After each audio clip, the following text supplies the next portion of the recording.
Bloggers? Are you all bloggers? Reporters? What? Tell me. Talk to me. Hello. Bloggers. Raise your hand. Who are my bloggers? Beauty blogger. Beauty blogger? Here. So you're beauty bloggers. Who are you back there? Media. Media? What kind of media? Online. Online. So like fashion magazines, something? Lifestyle. Lifestyle. Okay. Thank you. Thank you for coming. Thank you for coming. Thank you. Thank you. I came much further, but I have an incredible privilege in life that I get to travel the world and talk to women about what is so important to them, what is important to actually all of us at every age imaginable. So I'm Paula Begoun.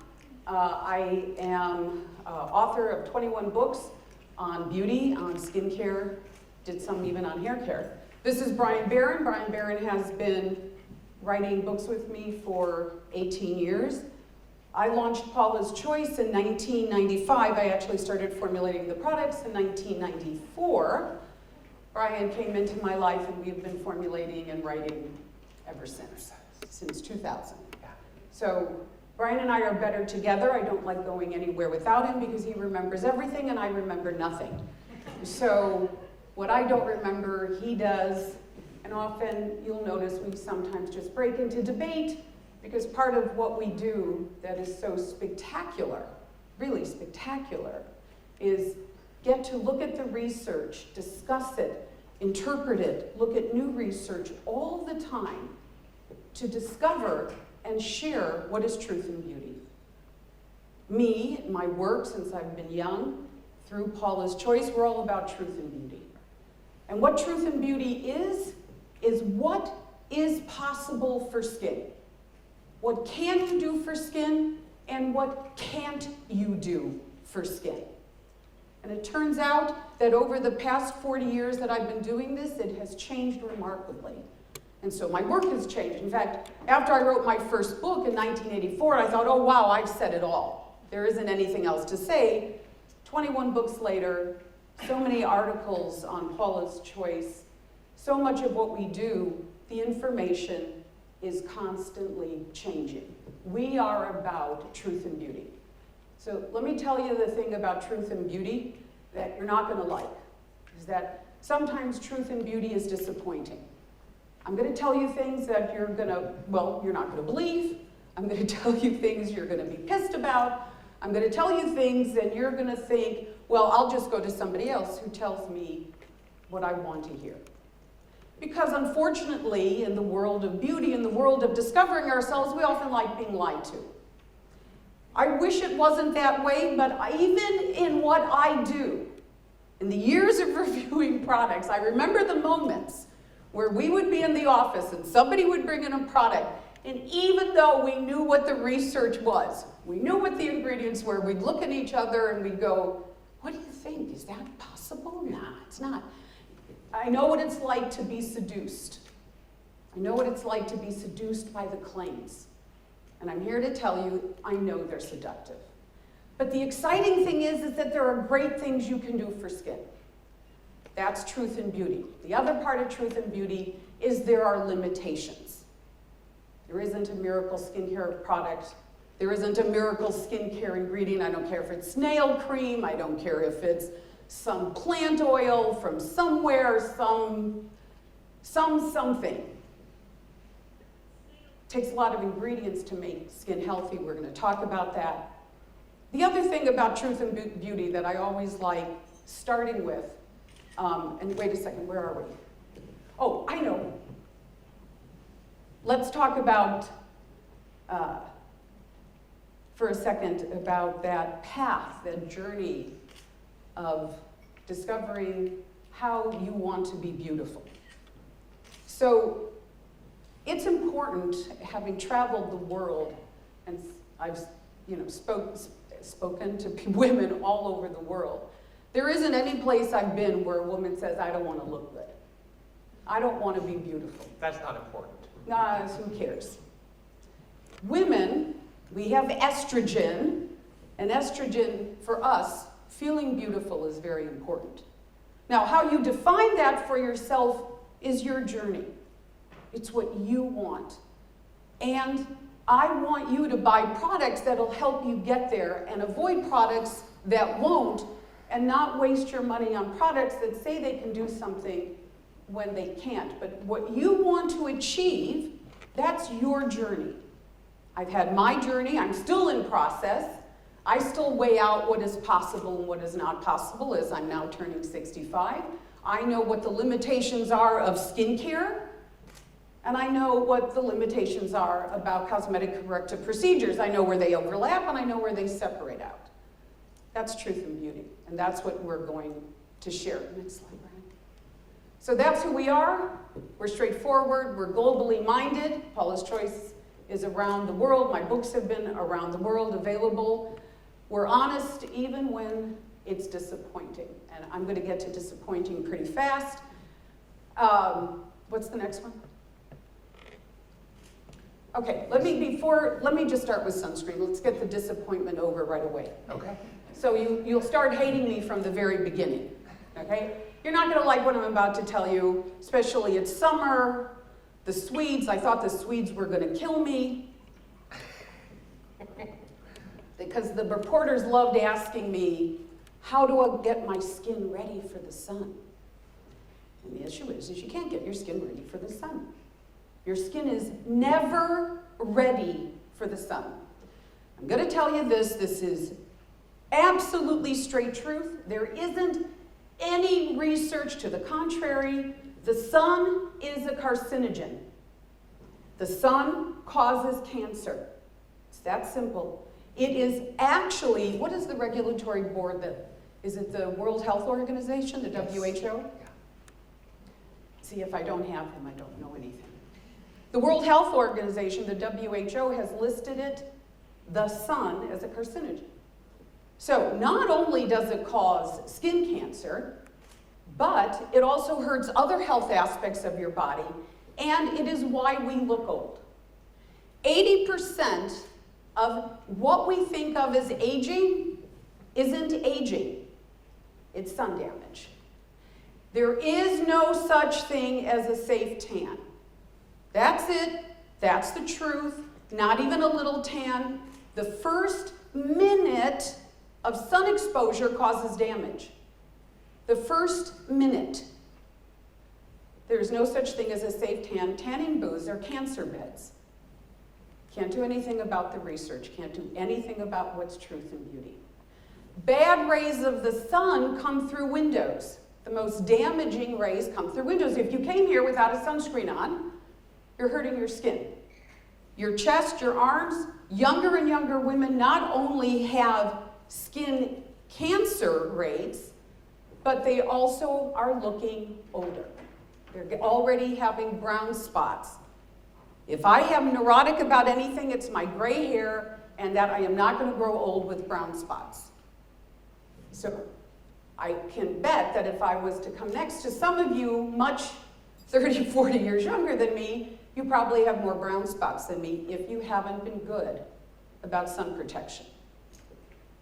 Sunscreen, sunscreen, sunscreen. If you leave a cosmetic counter, if you have a skincare routine that doesn't include it, particularly on your hands and arms, don't forget your décolleté, you're hurting your skin. No such thing as a safe tan. They've told you that you need the sun for vitamin D production, right?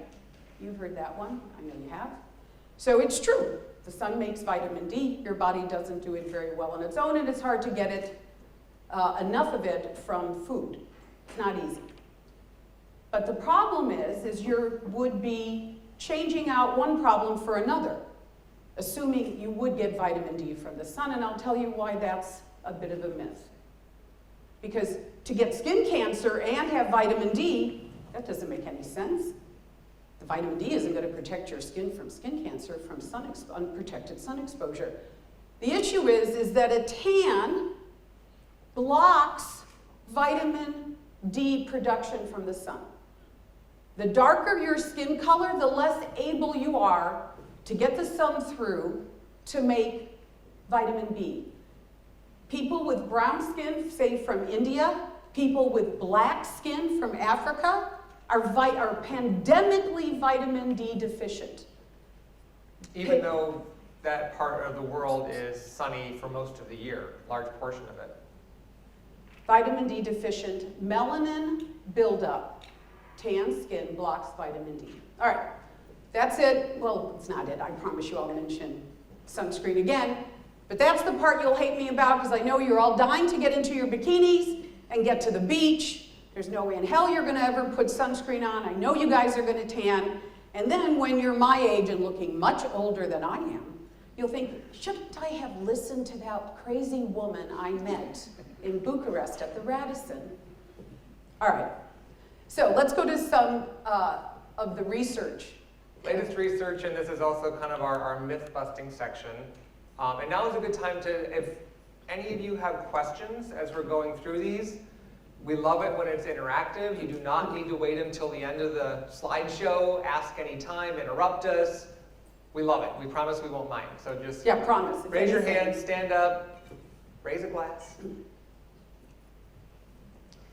So you're right to be worried about environmental damage, pollution, of which we include the sun. Not traditional pollution, but it is definitely what anybody would call something in the world that causes environmental damage and damages your skin. However, without question, pollution damages skin. And the new research that we found, which really stunned us, is it turns out that not only does it age skin, clear research about that, it also increases melanin production. Very surprising. There's some theory as to why that happens. They're not exactly sure how pollution triggers brown discolorations, but it does. And there are only certain things you could do to help interrupt pollution from damaging your skin. So if you're not worried about it, start. Because it's important to worry.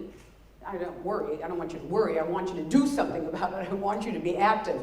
And the best thing you can do are use products that are loaded with antioxidants. Loaded with antioxidants. I cannot tell you how vital these ingredients are. They should be in almost every skincare product you're using. And we'll talk more about antioxidants in a little bit. Is there blue light up there? Oh, yes. Oh. So let's talk about blue light. HEV light, do you know about that? HEV? High energy... Visible light. Visible light. So the sky is blue because of the blue light rays from the sun. However, all of you sitting up close and personal with your cell phones for hours a day, your cell phone is emitting blue light. It turns out that blue light is damaging. The research, though, there was some early research that maybe blue light was good for acne and maybe red light was good for wrinkles. Some new research looking at an overview of all the research pretty much summarized that no, it's not. Not great for really doing anything positive for skin. Now, there's not a lot of research about it being negative for skin, but what we know conclusively from the research is that you're sitting up close and personal with your cell phone, looking at it for hours a day, is that the blue light causes macular degeneration and retinal degeneration, and that's about blindness. When I read that research, I turned my phone to yellow light, night mode, immediately. It is in permanent night mode. And I also put a blue light shielding screen on my laptop and my desktop. Actually, my work glasses for my computer have a blue filter on them. So even if you don't want to believe what I'm saying about your eye, about your skin, believe it about your eyes. The ophthalmology research is crystal clear. Change your phone to permanent night mode. At first you'll think, oh, it's dull, it's not as interesting. I promise you, you'll get used to it. In fact, when you go back to blue light, you'll find it glaring and hard on your eyes. Yeah. Don't you think? Yes. And especially if you have children, think about it. They're looking and staring at blue light from the time they're what? We stick a phone or a iPad in front of them at around the age of 3. And they're up and staring at it. And it's damaging their very vulnerable eyes. Don't do it to yourself, don't do it to your children. Let's touch really quick on the difference between looking at blue light from a handheld device, phone or a tablet, and then what blue light exposure we get from the sun. The major difference being the blue light from the sun is more diffuse and it's much farther away. The blue light emitting from our phones and our devices is inches from our face. And then think you may not be outside all that much during a given day, maybe a combined total of 20 minutes on a work day, if you're on deadline. But how many times per day are you stopping to look at your phone and holding it within a few inches of your eyes and your skin? A lot. I mean, I do it. Statistics have shown that adults, which I guess I'd count as, some would disagree. Lord knows I count as an adult. We look at our phones on average of 30 times a day. I think for me that's definitely that's too low side. I know I look at my phone more than that. The younger millennial generation, I'm Generation X, look at their phones an average of 150 times per day.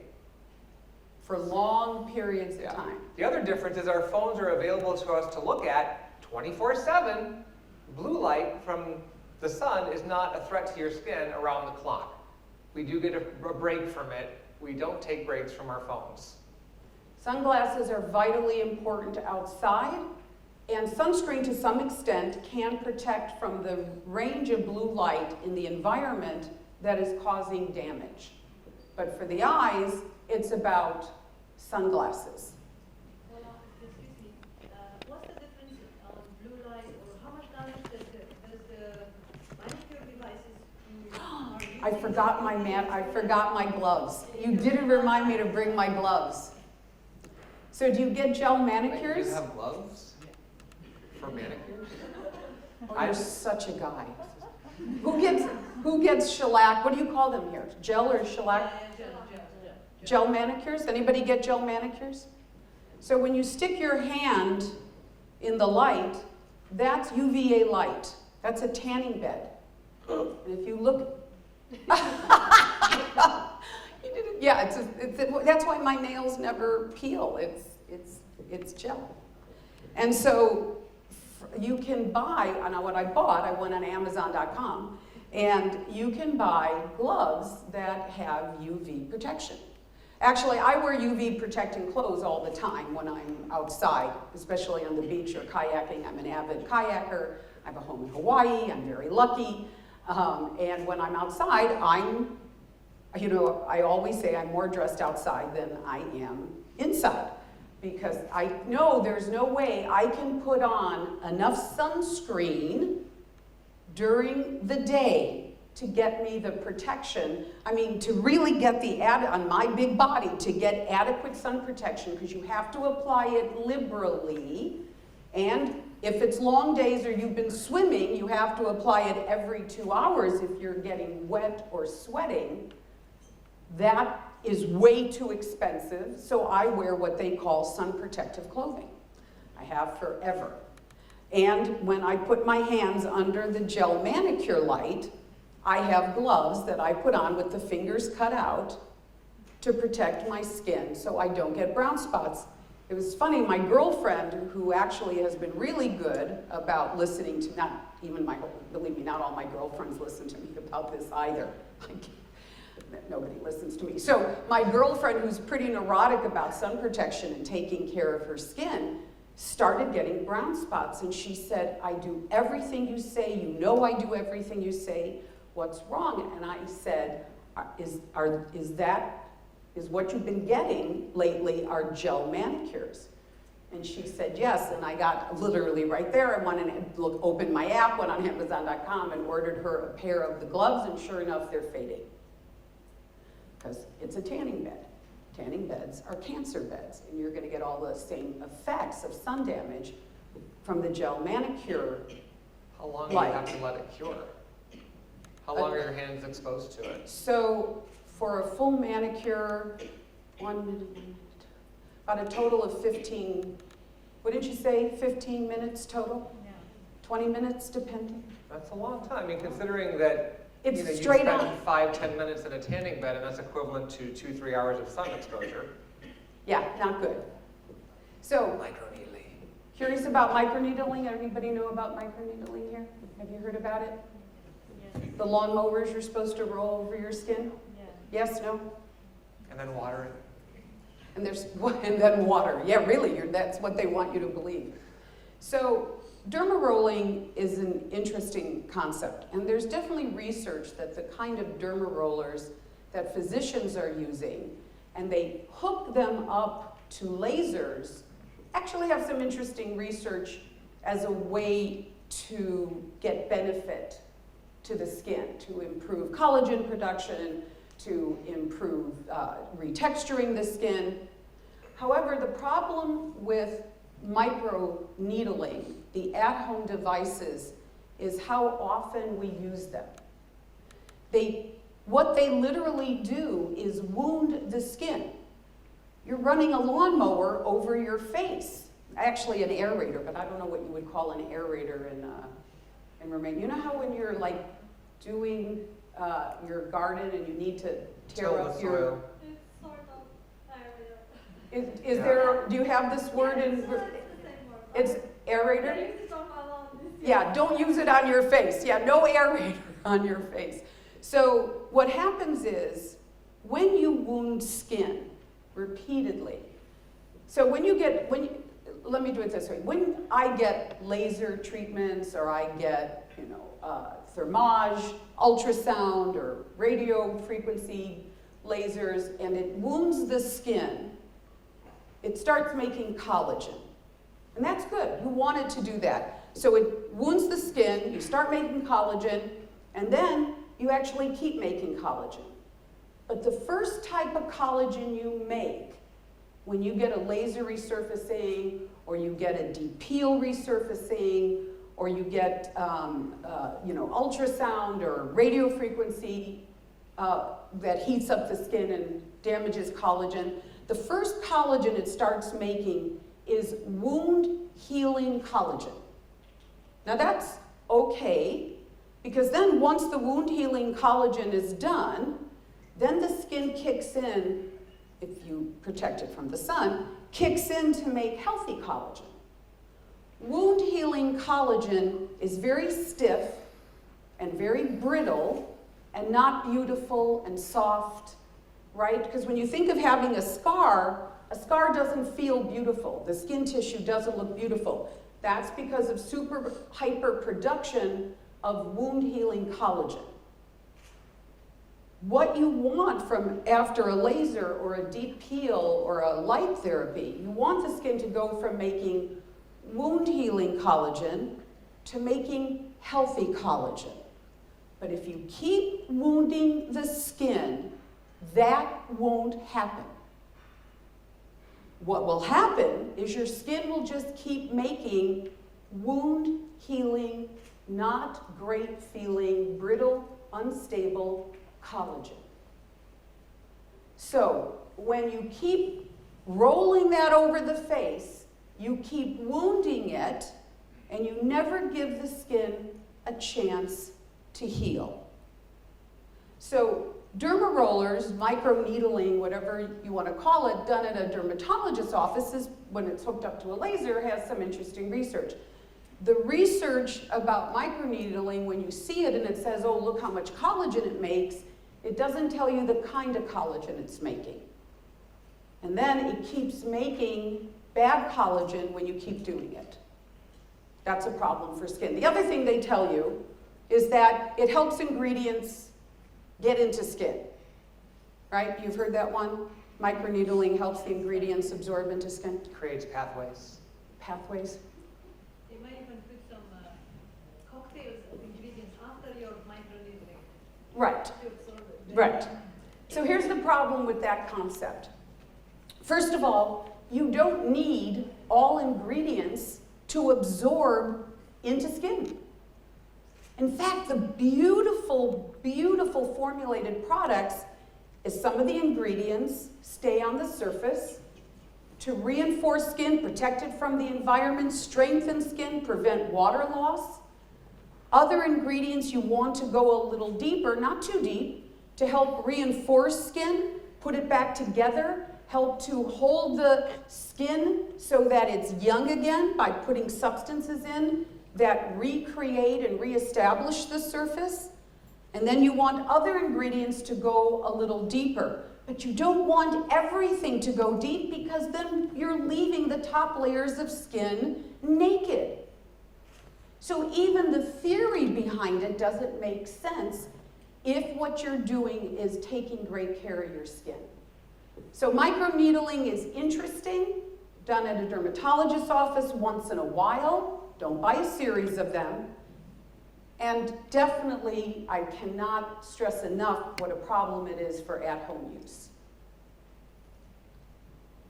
So this is one of my favorite ones, because I get my whiny voice. This is my whiny American voice. So some of you, or most of you, might know that I'm somebody who says that fragrance is bad in all skincare products. That irritating the skin is bad, and one of the ways, there's many ways we irritate our skin. We use harsh scrubs, we use harsh cleansing brushes, we use products that contain fragrance. Essential oils, synthetic fragrance, doesn't matter what it is, fragrance causes irritation. Especially the way plant oils, fragrant plant oils work. Fragrant plant oils are volatile oils. And that volatility that makes them smell good translates to skin as irritation. That's bad for skin.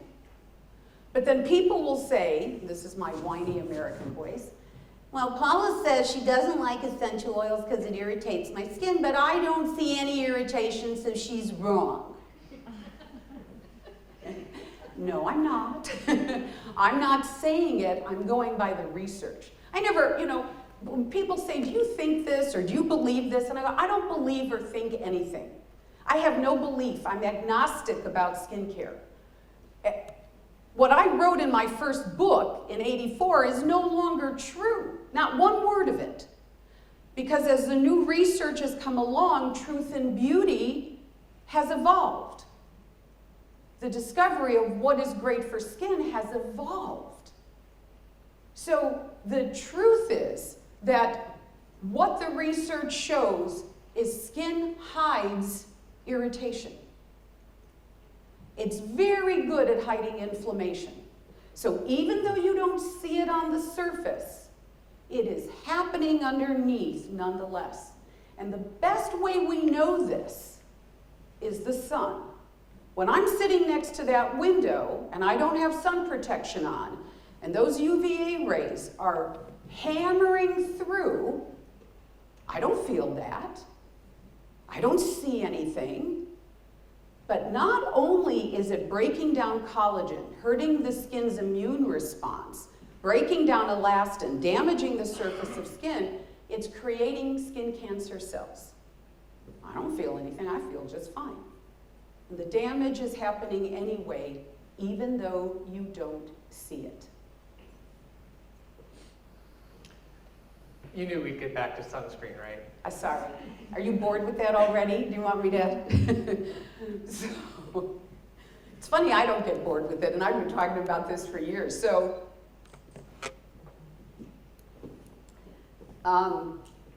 you know how on the back of sunscreen containers it says you have to reapply sunscreen every 2 hours?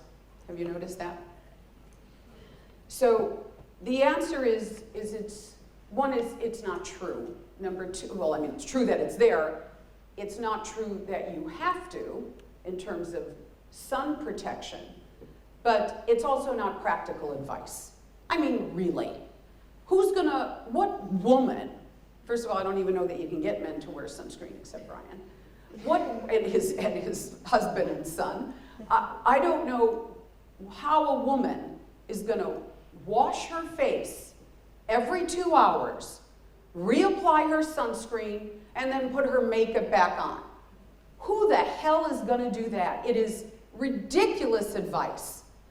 So one is no one's going to do it. It's ridiculous that it's on the back of the container. And the only reason it's on the back of the container is not because that SPF number doesn't protect accordingly based on EU, US, whatever regulation.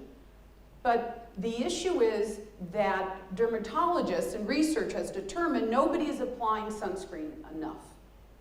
Nobody is applying it liberally. So the thinking was, well, if you don't apply it liberally, you're not getting the SPF value on the label. Too thin, and maybe an SPF 30 is going on SPF 15, maybe 10 if you're just using, like, I love when you go to the cosmetic counter and they're selling you a very, very expensive sunscreen and they say, oh, just use a very little itty bitty bit and it'll last forever. And then I'm thinking, yeah, just use a little itty bitty bit and you're not getting any sun protection. So you have to apply it liberally. So they figure, well, if you apply it again in 2 hours, you're getting liberal application. It's just, so one is you don't have to, you just need to apply it right in the beginning. Believe me, I am not washing this makeup off and reapplying my sunscreen every 2 hours. And Lord knows, except for when I wash my hands, it's the same, well, I always reapply sunscreen on the back of my hands. I am growing old without brown spots, and if I haven't said that, I will say it again. I'm neurotic, me, gray hair, brown spots. It's not happening. So, wait, I knew what it was where was I going? What was I, something about, oh, I know, layering sunscreen, layering sunscreen. So, I'm sneaky.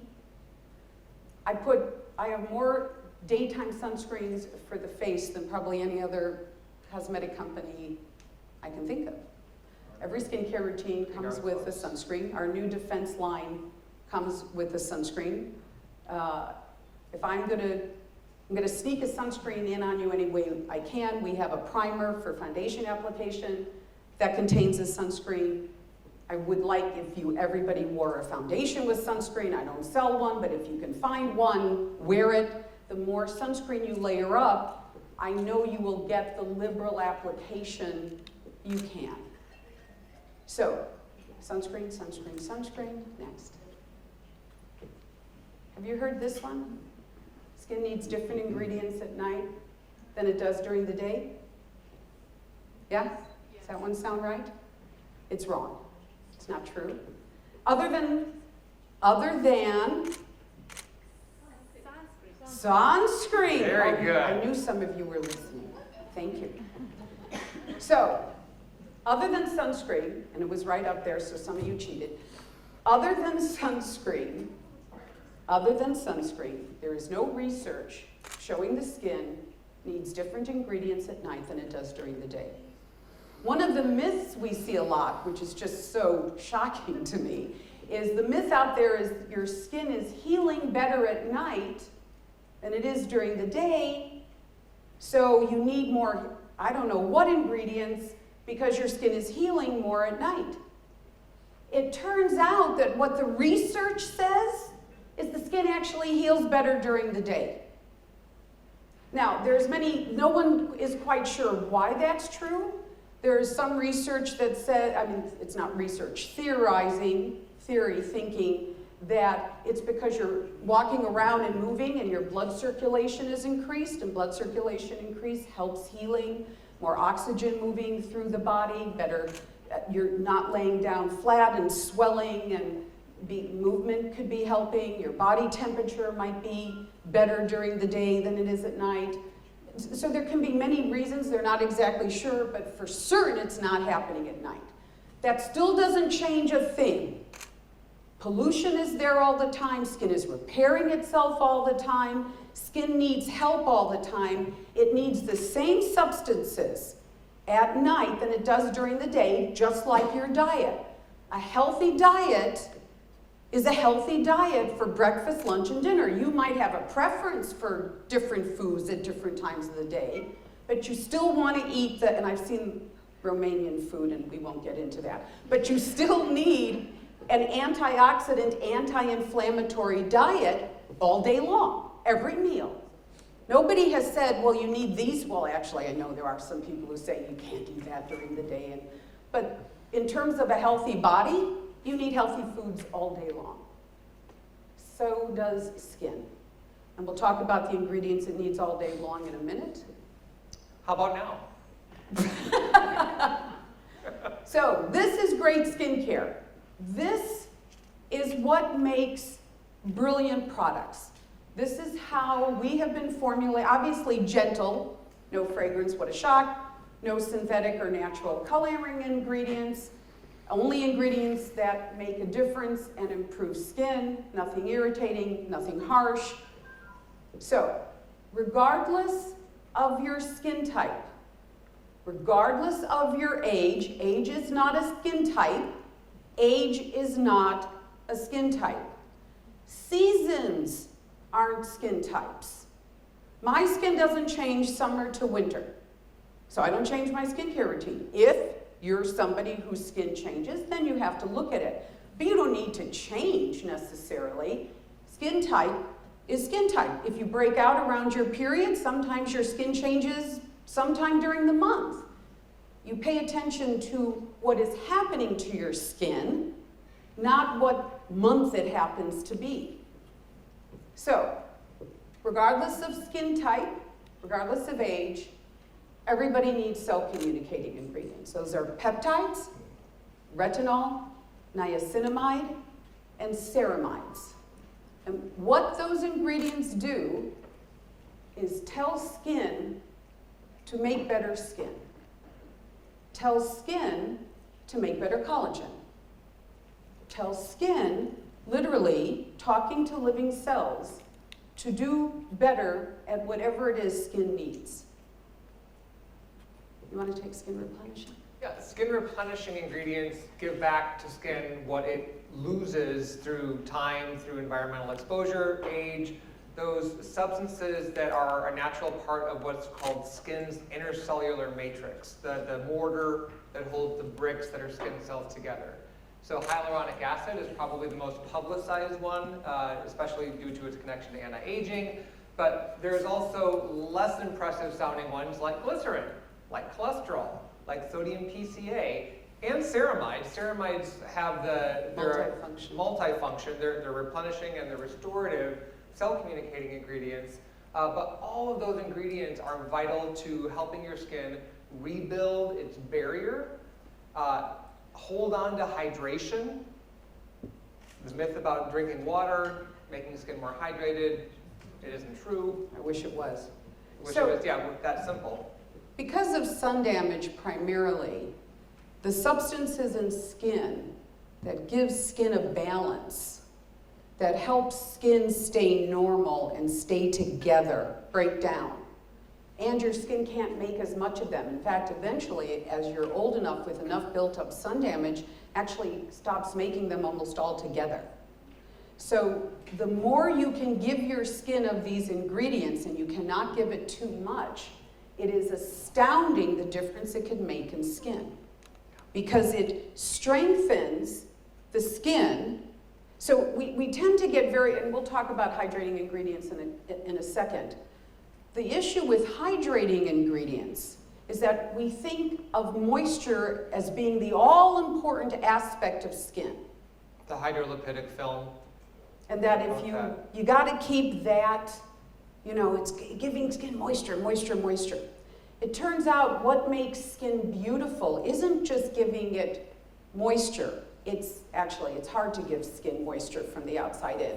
It's about giving skin a normal balance of water and preventing water loss by rebuilding the layers of skin that are damaged because of sun damage and to some extent, obviously, aging, but mostly because of sun damage. So all those beautiful ingredients, and we love them. They're glycosamoglycans, you mentioned glycerin, hyaluronic acid. These are, vitamin C is another one. Retinol palmitate is one that's in skin. I think I said sodium PCA, and cholesterol. But lecithin. But the big one in terms of the highest percentage is ceramides. 50%, roughly.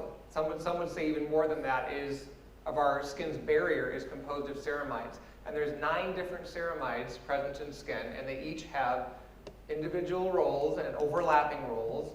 And then there's an ingredient that we use in several of our moisturizers called phytosphingosine, and that is known as a ceramide precursor. Which means it helps your skin make its own ceramides. What's especially cool about it though, the ceramides as well as hyaluronic acid are what we call smart skincare ingredients. So when Paula says you can't give your skin too many of those ingredients, whereas like you can give your skin too much, maybe too much retinol, too much exfoliation, with these types of replenishing ingredients, they're smart because skin knows how much it needs, and then when you start giving those ingredients to it, it can balance the levels. And phytosphingosine is so smart because it can sense what ceramides your skin's barrier is deficient in, what it needs more of, and what it has enough of. And then it only tells the cells to make that ceramide or those ceramides, as opposed to just, yeah, give them everything and let the skin figure it out. It's fascinating. Yeah. It's brilliant research. So hydrating ingredients are pretty much a lot of the ones we've been talking about, but hyaluronic acid, again, is probably the most well-known, as well as glycerin. Glycerin is less fancy, nobody talks about it that much. Hyaluronic acid is, that concept goes with fillers. Believe me, the research is very clear. Hyaluronic acid, I know there's fillers made out of hyaluronic acid, that plump out wrinkles. Hyaluronic acid in skincare does not do that. It definitely plumps skin, it makes skin softer, it helps skin hold water, it doesn't work like dermal fillers, nor does collagen in skincare. In fact, you don't even see collagen ingredients. That was a fad a long time ago. Nobody actually uses collagen in skincare. I think that one is pretty much Yeah, it over. kind of comes and goes, but certainly not as mainstream. It wasn't such a good, what a waste of space in a product. It actually wasn't that good an ingredient. So let's talk about exfoliation. Paula's Choice has more exfoliants than any other cosmetic company in the world. Who else? Who's this crazy? If you're referring to leave-on exfoliants, I'm sorry, which leave-on that's liquid kind of exfoliants. used, yeah. We're talking about leave-on. You can leave-on. find brands that have scrubs up the wazoo. Yeah, no scrubs. Well, not no scrubs, no harsh scrubs. No, you don't ever want to abrade skin. You never want to cut into skin and damage it. That whole discussion we just had about what those ingredients do to rebuild and strengthen the barrier, you can easily undo that by using a harsh scrub. In fact, that's exactly what it does. Those hard it's brushes, counterproductive. the hard cleansing brushes, the abrasive scrubs. Soft is okay. A soft scrub is okay. A soft-headed, and I mean really soft-headed cleansing brush is okay. I use a soft washcloth every night. There's no way I'm getting all this makeup off without a soft washcloth. But I don't want you to think of a scrub as an exfoliant. It's an extra cleansing step. It's not exfoliating skin the way skin would exfoliate if it wasn't sun damaged. So when we're healthy, we have healthy skin and we're young, we're shedding millions of skin cells every day. Maybe billions, I don't know, millions and millions of skin cells every day. But because of sun damage, the outer layer of skin gets thick and the underlying layer of skin gets thin. So you want your skin to exfoliate, to shed skin cells the way it did when we were young. And that's where AHAs and BHAs come into play. They help skin do what skin was doing when we were young, which is turning over built-up layers of skin. Getting off that sun-damaged skin is probably one of the most significant ways to see an immediate improvement in skin.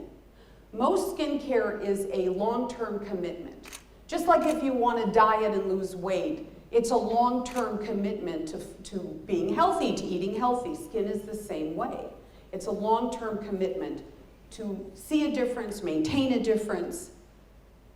BHA and AHAs are some of the only skincare ingredients where you see the difference sometimes overnight. I'm still struck by how my skin feels and looks in the morning after using my BHA. And actually, I also use my 9% BHA, but it's not available here. I do love exfoliating my skin. I love that feel in the morning. So let me tell you about BHAs. BHAs are fascinating. The ingredient is salicylic acid. Salicylic acid is best for oily skin. I have oily, blemish-prone skin, clogged pores. BHA can absorb into a pore and help unclog it by improving the shape of the pore. It's an exfoliant. It gets off layers of dead skin. And it has anti-inflammatory properties. It's related to aspirin. Aspirin is acetyl salicylic acid, and this is salicylic acid. So it has very potent anti-inflammatory properties. Remember, we've been talking that fighting inflammation is a big deal, especially for acne. Think about acne. Acne is red and inflamed and ouch. And it helps reduce that. And it also has antibacterial properties. So when it absorbs in the pore, it can actually kill some of the bacteria that's causing acne. It's just a great. So that's BHA, AHA. That's glycolic acid, lactic acid. Those are the two we know the most about. There are other acids, and multi-acids are actually an interesting approach. We've just recently launched a product with multi-acids. It's kind of fascinating option for skin. Works on different layers, too complex, too geeked out to go into. But the whole thing about exfoliating with a glycolic acid or lactic acid-based exfoliant, we use glycolic at Paula's Choice. Mostly we do have lactic acid, but mostly glycolic is really great for normal to dry skin. It stays more on the surface, it doesn't penetrate, stays on the surface in other words, doesn't go into the pore very well. Right. One of the reasons that we use glycolic predominantly for AHA is because it has the smallest size, and there's just the most research behind it, establishing the juice. Right. The others not, well, lactic too, lactic and glycolic. It's the malic and the tartaric. Those are bigger. Right, but in terms of research, I thought you were talking about research. Yes. The amount of, what did you say? Was I not listening to you? What did you? Sometimes you don't. I know, I'm so sorry. What did you say? The glycolic is the smallest of the AHAs. The molecular side. So it doesn't get as far into the skin as BHA. I wasn't listening. But the other thing to mention, unless I wasn't listening to you when you said this, was that both AHA and BHA ingredients are hydrating. Did you say Oh, that? no, I didn't. How did I miss that? That's why I'm here. So the research about AHAs and BHAs, and you would never say this about a scrub, right? They increase how skin can hold on to water. BHA can actually increase moisture in skin overnight by I don't know how many fold because of the way it restructures skin.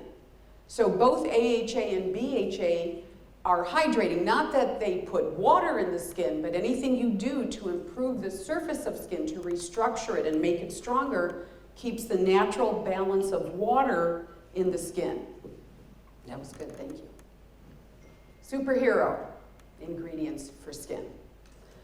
So let me just, when I talk about superhero ingredients, I don't want you thinking these are the ingredients you have to use. There's lots of great ingredients. These are some of the more interesting ones, but a great product would contain a range of all those other ingredients we talked about before. Cell communicating ingredients, antioxidants, replenishing ingredients, hydrating ingredients. That's what would make a brilliant product, is the combination of these great ingredients. So when we talk about superhero ingredients, it's because of the amount of specific research they have. But there's more. These are just some of the top ones. So I don't want you to think, oh, if my product doesn't contain that, it's a problem. It's not.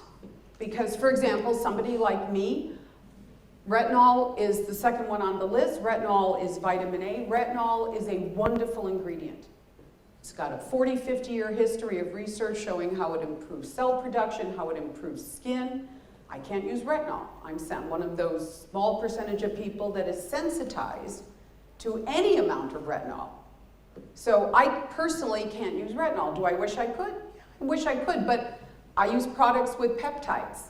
I use products with niacinamide. I get my cell communication from other ingredients. So I'm not worried, because it's kind of like a Chinese menu. You column A, column B, column C. You can choose how you want to put it together, which is what we do when we formulate products. So peptides are at the top of the list. That's because we've been researching them so much. Peptides are fascinating. Peptides are hard to describe, though, especially if English is your second language.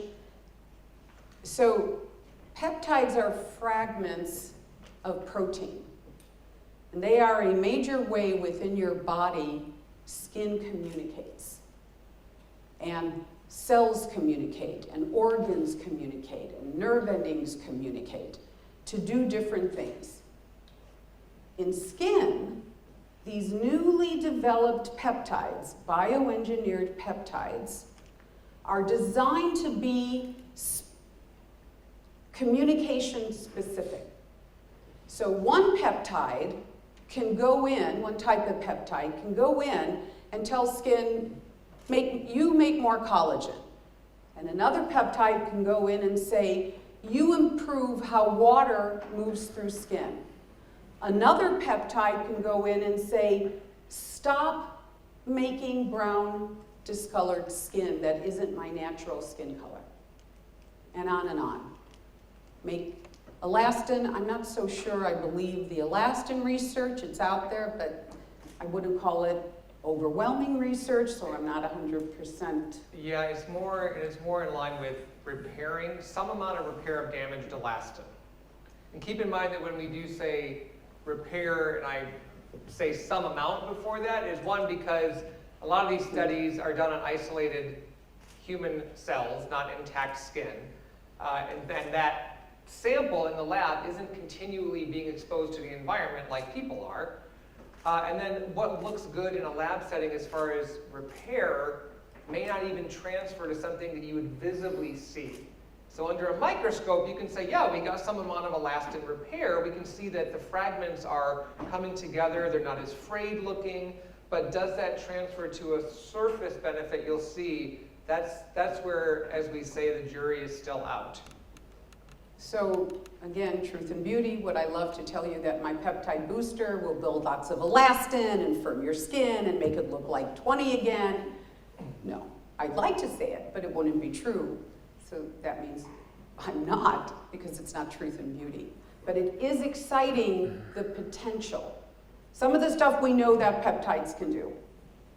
Some of the stuff, we'll see what happens in a few years. Right now, we're not there with it. We love azelaic acid. Azelaic acid is a fascinating ingredient. Paula's Choice has a 10% azelaic acid product. The reason we have it, the research about azelaic acid over the years, it's been around for years, a few decades. It started out about acne, exfoliation. It's from grain. I mean, nobody is using it from grain. It's synthetic now, more stable than in grain form. The azelaic acid has research showing that it can improve acne to some extent. It also can reduce inflammation. It also has anti-inflammatory properties, and it has skin lightening properties. It can interrupt the buildup of unhealthy melanin, brown discolorations. It's an incredible hero ingredient. Ceramides, we talked about ceramides. Ceramides are the major structure ingredient of skin, what holds skin together. And it also tells skin to make more ceramides. It knows exactly where to go, these different forms of ceramides, to help improve the structure of skin. Vitamin C is a great ingredient for many reasons. There is research showing that it can improve skin color, can brighten skin. The major thing I like about vitamin C is an abundant ingredient, a substance naturally in skin.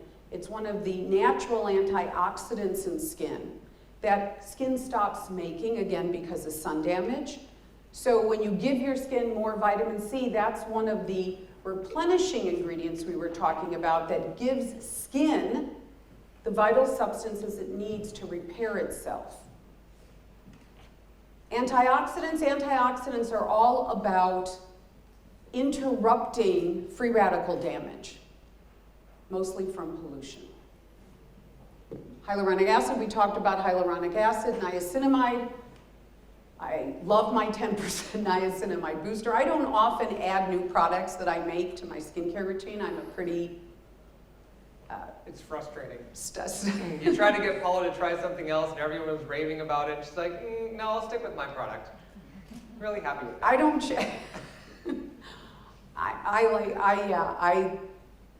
I don't change. I don't jump around. It's really true. I get excited about the research and making it, and I love hearing that you guys love it. I love, when we do our panels tests and they come in and 98% of women loved it. I mean, that's really cool. And then I go on to making the next product.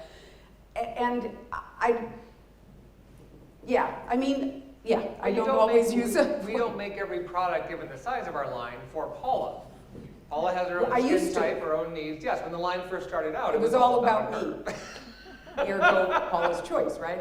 All the products were for me practically. 2% BHA was for me. Nobody in the office liked that product. My original... We were a much smaller company then, but we were all like, if it works for you, but no thanks. The 2% BHA liquid that's our bestseller around the world, when I first developed it and I used it, I thought the difference and I didn't like the way it felt originally either. I still don't actually, I'm not actually nuts the way it feels when I put it on. It has a very, it's not a very elegant texture. It kind of has a slick initial feel. But what it did the next morning just took my breath away. And nobody in the office liked it. Nobody wanted me to make it, to sell it, to launch it. And again, it's Paula's choice. What the hell? I get to make it and launch it if I want. And over the years, I think it's been 12 years now, or maybe longer, and it's our best-selling product around the world. What gives it that texture that isn't initially very aesthetically pleasing is a key part of how the product is so effective. Right.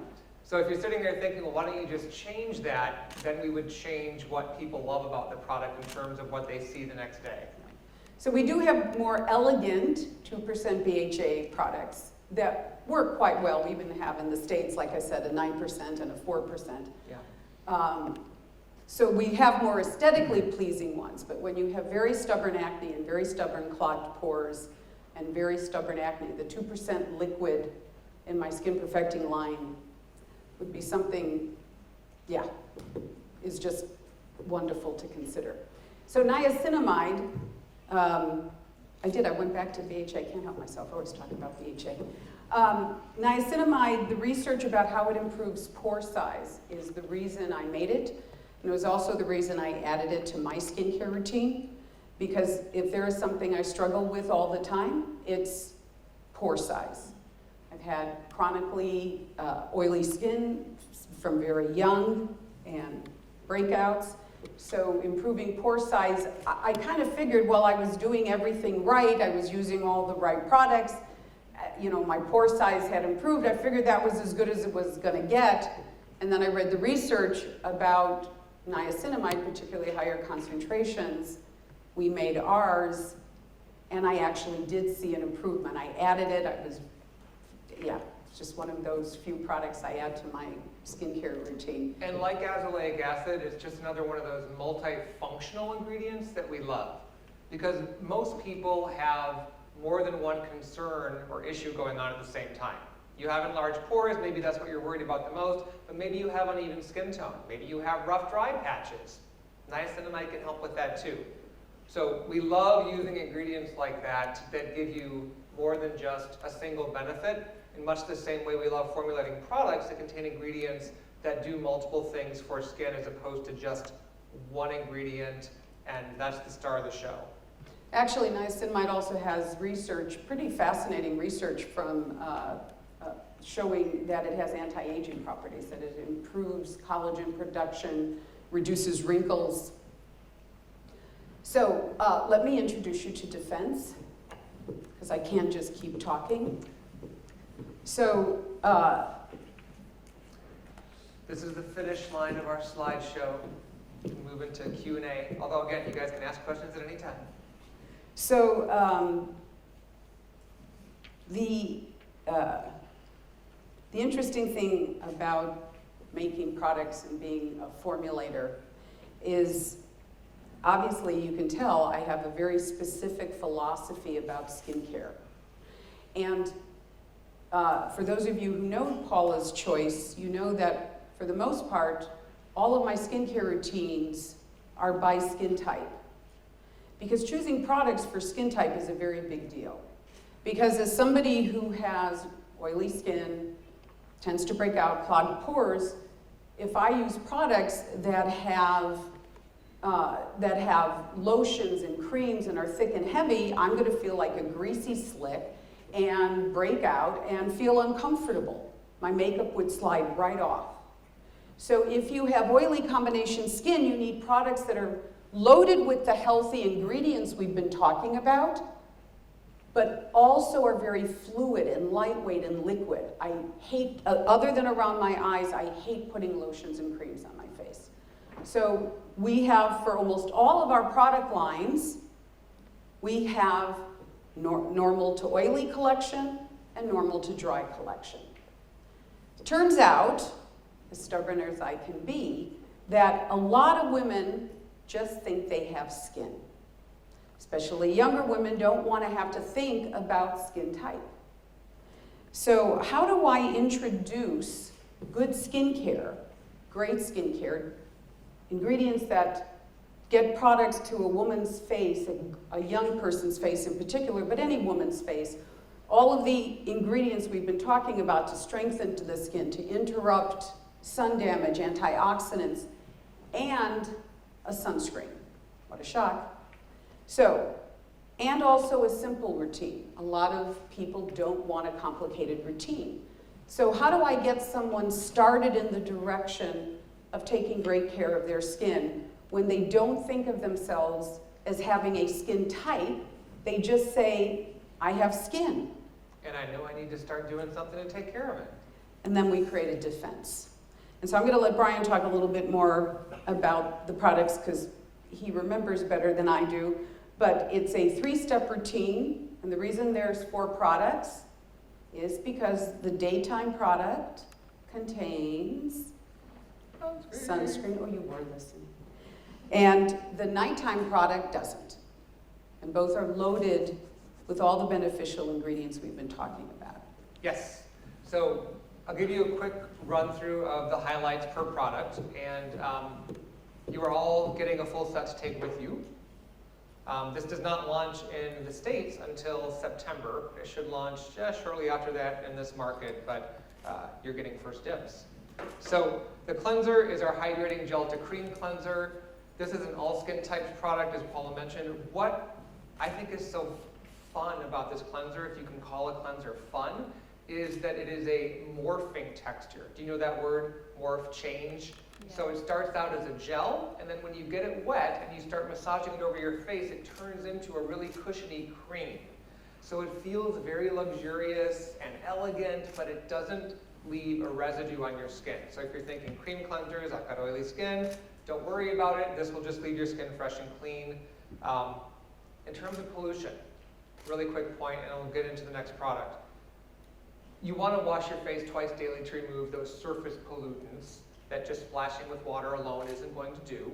However, what research has shown is that some pollutants, particularly the small particles, which are often emitted from industry, factories, auto exhaust, those don't just hang out on the surface of your skin.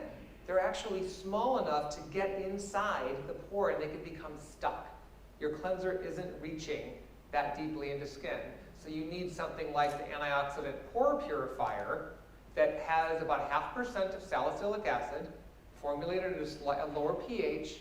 It's going to take the antioxidants in here, all of which were specifically chosen based on what the research says they do for pollutants, because there's a million antioxidants out there. We were very choosy about which ones went into defense and kept an eye on pollution.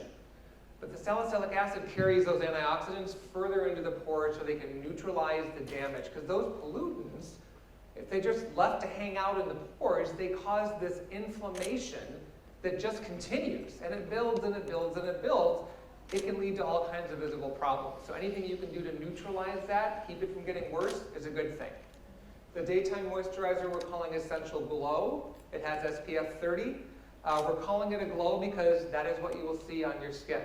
Not only instantly, but the mineral sunscreens, because they're so brilliant at being broad spectrum and they're gentle, you can use this around the eyes. This product also contains brightening antioxidants and skin tone improving ingredients. So it protects, it repairs, it defends. And it has a really, really nice texture and no white cast. When we had prototypes of this, is it sunscreens? Sunscreens are a bitch to Oh, make. man. They are.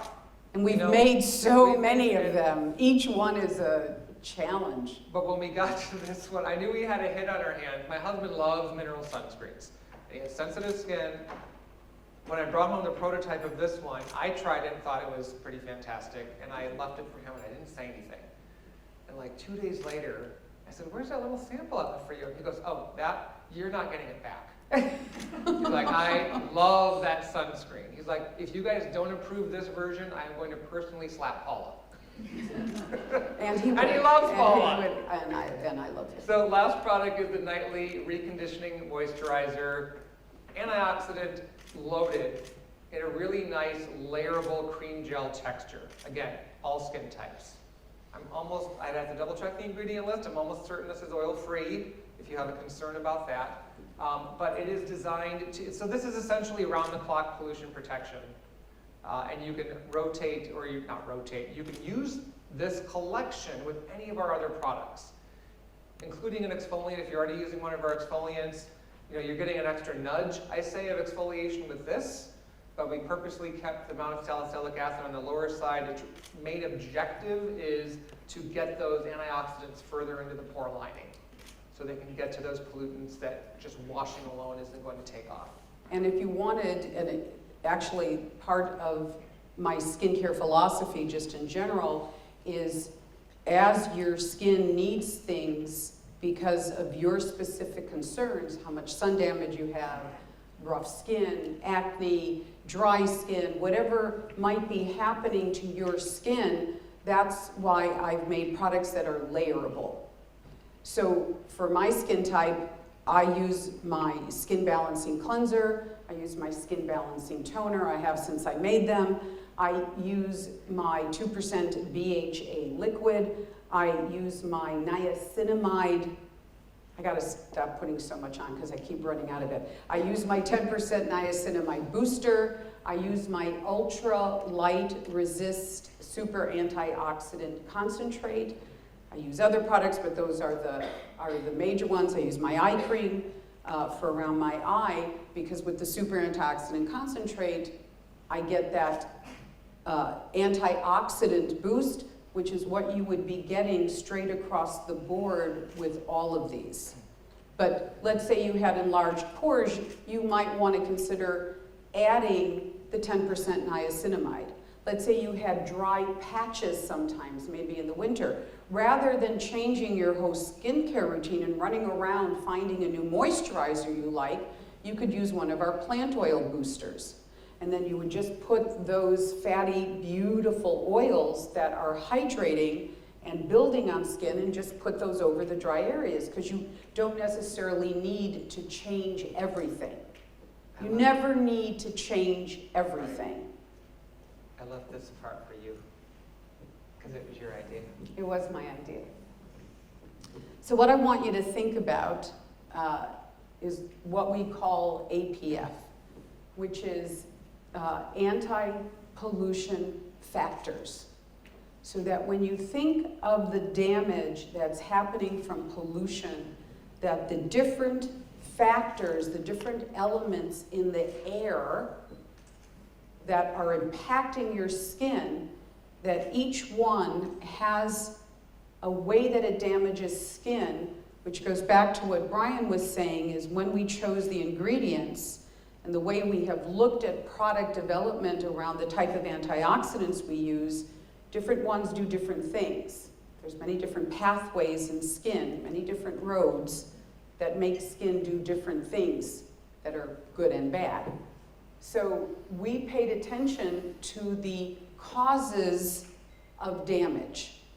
So obviously, we consider, as does most health professionals around the world, that the sun isn't a pollutant, but the sun is damaging. It is one of the environmental problems that hit skin, which is why I wouldn't ethically ever say, here is a skincare routine and not give you a sunscreen. If you've gone to a cosmetic counter and you've asked somebody to put together a skincare routine for you and they didn't give you a sunscreen, I consider that unethical skincare. So we were very careful about selecting a cleanser that would gently, because I don't want you ripping at your skin, that just makes it more vulnerable to pollution. A gentle cleanser that cleans the face, removes the surface pollutants, and you can use a soft washcloth, you can use a soft scrub, but why buy another product when you can just use the soft washcloth? But some people love their scrubs, as long as it doesn't rip and damage the skin. And then you gently can take off. This is so gentle you can use it over your eyes. And then each one delivers to your skin what it needs to help the pore do better and help the antioxidants interrupt the APFs. Don't you like that word, APF, anti-pollution factors? I can't think of that.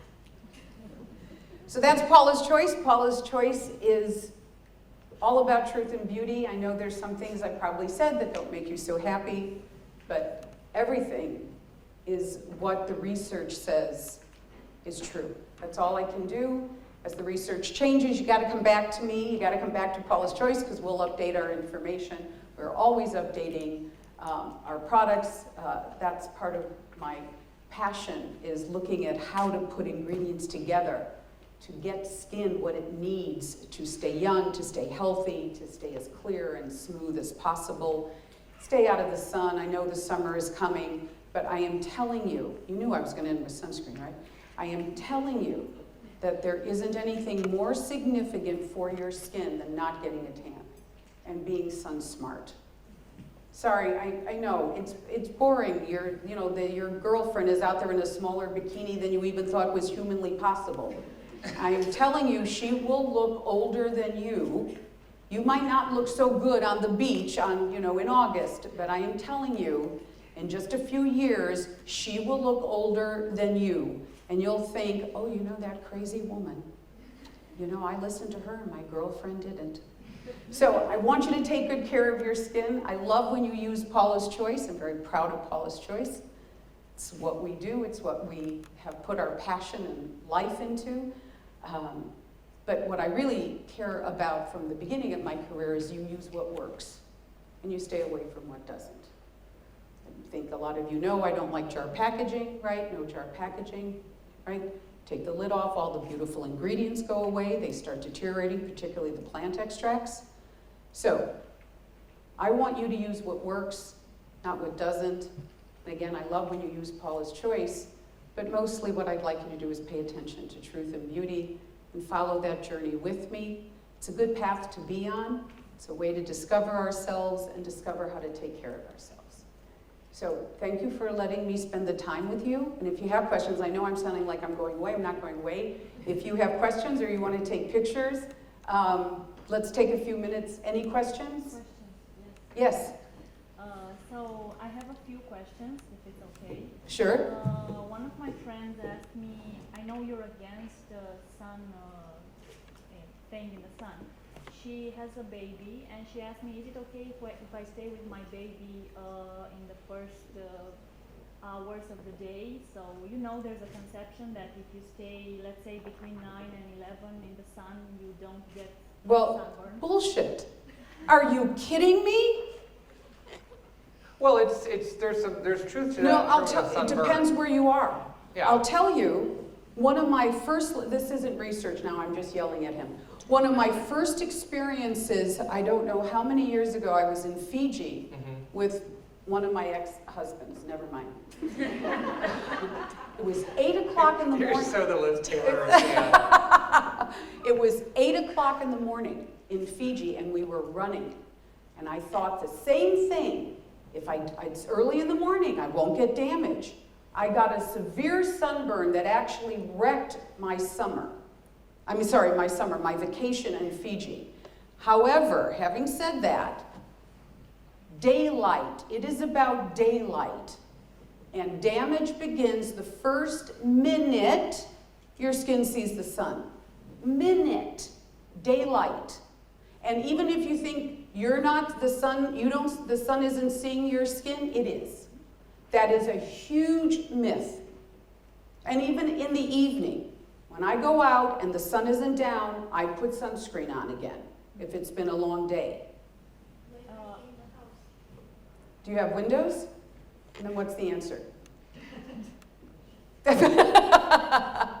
Doesn't help to stay in the house. Doesn't help, yes? But do you think it's less damage in the morning or evening than in the middle of the day, for example? Should you only smoke one cigarette because it's not so I don't terrible? smoke.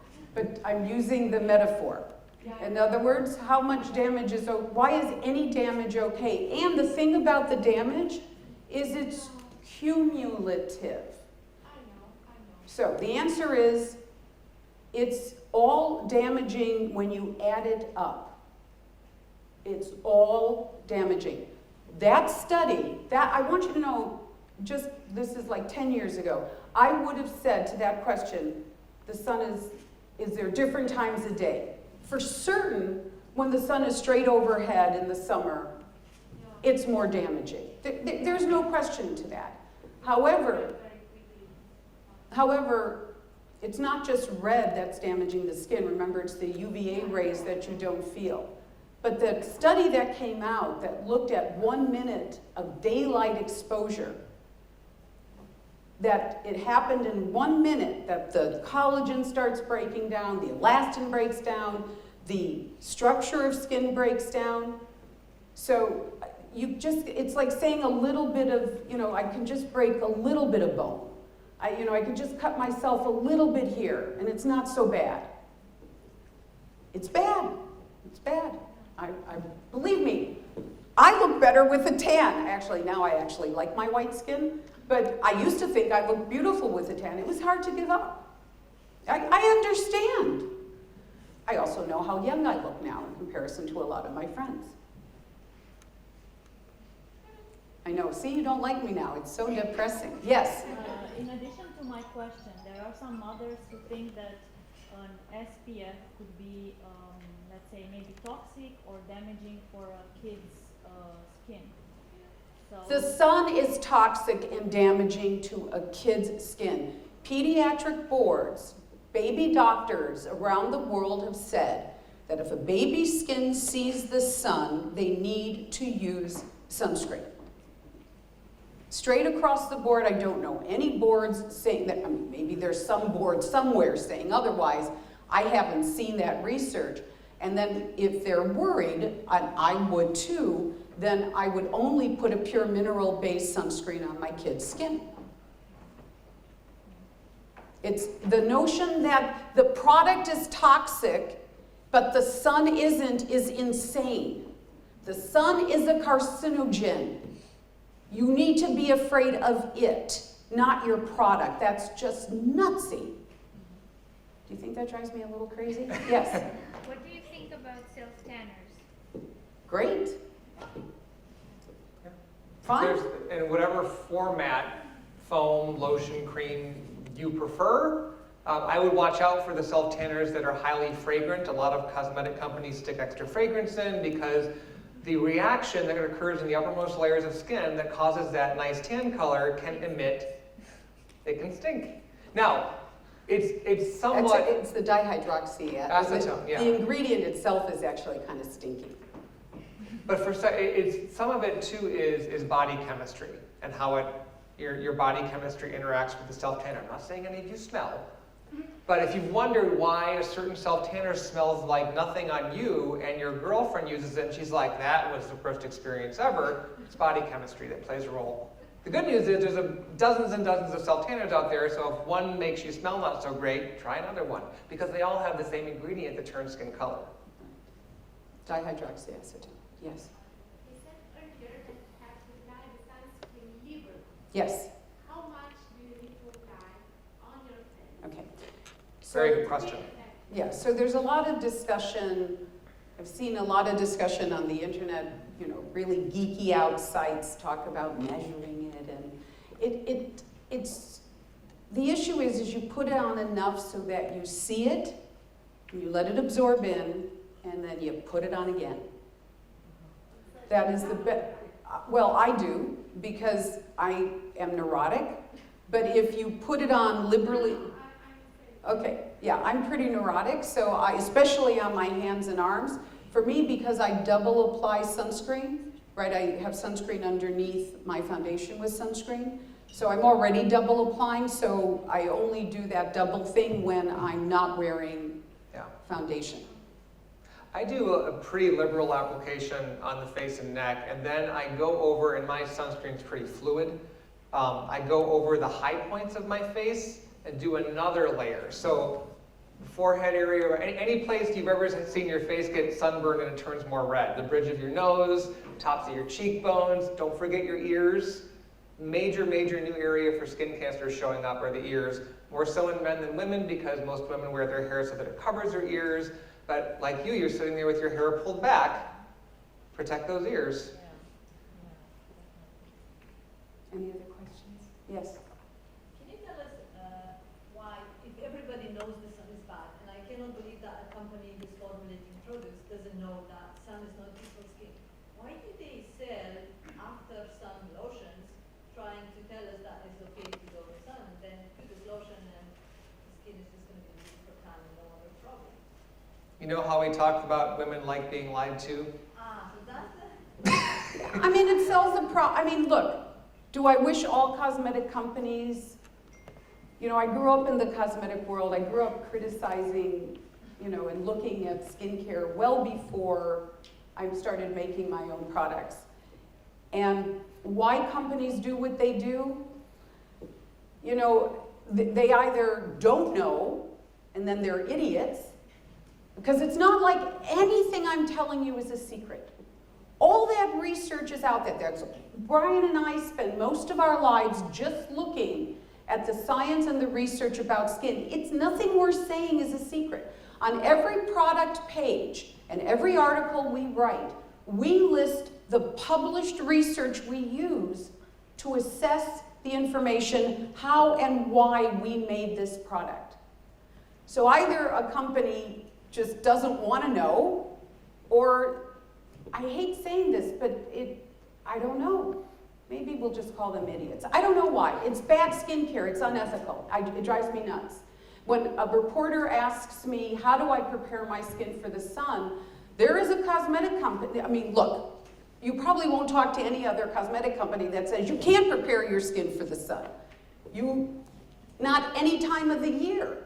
You can't prepare your skin for the sun. You are preparing your skin for the sun every day of your life, which is to protect it, to be sun smart. So, yeah, I don't know. What's particularly disappointing about a lot of the after sun products is that they are often poorly formulated. So they have the claims, they're telling you what you want to hear, that you can go on the sun, you know, you can experience that leathery texture, the burn, or even just dehydration.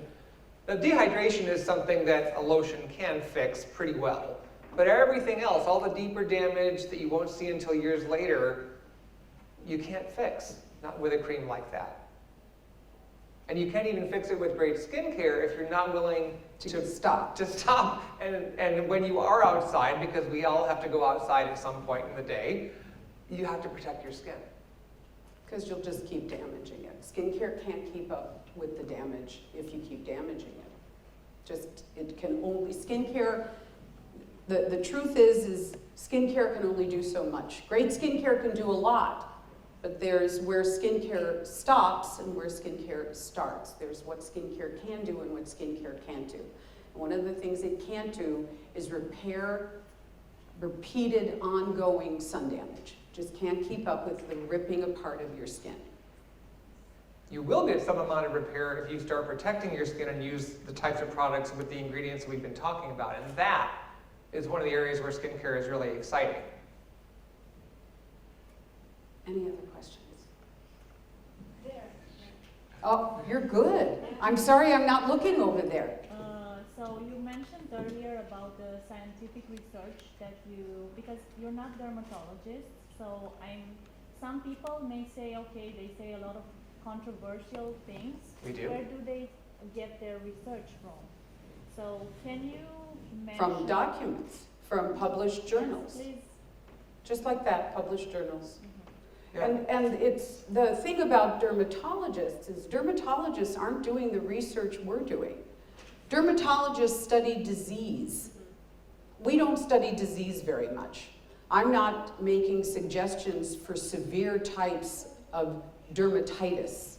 We're talking about what we look at is what can be done for sun damage, sun protection, Acne. healing the surface of skin, acne, rosacea, inflammation. We're talking about skincare research is what we delve into.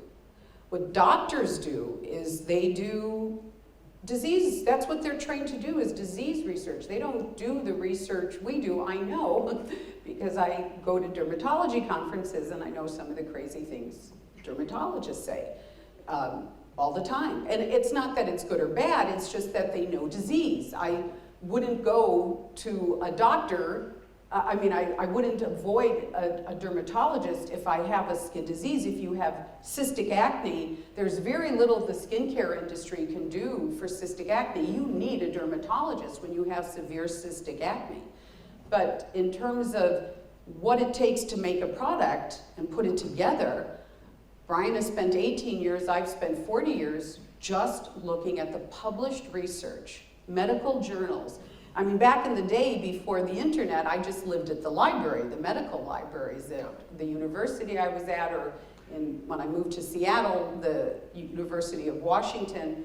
But then when the internet exploded, and then I could get thousands of journals, studies, then our lives changed incredibly, and we could look at dermatology and lasers, and there's journals just about antioxidant research. There's journals about photo damage, just what the phototoxicity from the sun. There's journals. It's crazy. I mean, And some of these studies are available in their entirety for anyone to find online and read it, and you can come they're to your free. own. They're free access. They're free journals. access, and you come to your own conclusions. But a lot of what we look at, you can find the abstract, The short summary. the short summary of the study for free, but then you have to pay for the complete information. And that's, of course, what we do whenever we have to. We're always curious, and this is often what the abstract doesn't show, is exactly how a study was done. And there can often be vital information in there that isn't part of that little paragraph. Because a study can say, look at this incredible thing that happened to skin, and they looked at 10 women and didn't do a double blind and didn't do good protocol. It was done by the company making the product or something. So often we need to, it's an expensive thing we do looking at all this medical published research, but The other thing that we we do, even for all Paula and I combined especially know, we always joke that if either one of us gets a significant head injury, the company's in trouble. So true. We still, neither one of us is the least bit willing to stop learning, to revisit something that we've said or thought about an ingredient or a product and say, there is new research that really has to inform how we talk about this now, or even maybe changing a product. Happens all the time. We also have a network of cosmetic chemists and dermatologists and toxicologists that we can turn to when we get stuck. Because sometimes we do get stuck. We either stuck understanding what is meant by a certain part of research, some of it is over our heads still, and we can send that information to these people that we work with or that we have a relationship with, not like they're on their payroll, and they can say, no, this is what we think of the study, what do you think? Is this what is actually being said? And they'll say, you got it almost right, here's the part you were confusing. It's a very dynamic process. It's yes, we're not dermatologists, but then if I was a dermatologist, I couldn't do what I do, because I don't study disease. And dermatologists, by and large, despite the number of skincare lines fronted by them, don't study cosmetic chemistry. Right. It's not. Invite our guests to trial products, take pictures. I think she's saying I need to wrap up. So, Drinks. martini? Are we having martinis? Thank you very much. Thank you for coming. Come look at Paula's Choice. If you want to take pictures, come take pictures. Thank you, Bucharest. Thank you, Yes. Romanian women. Thank you.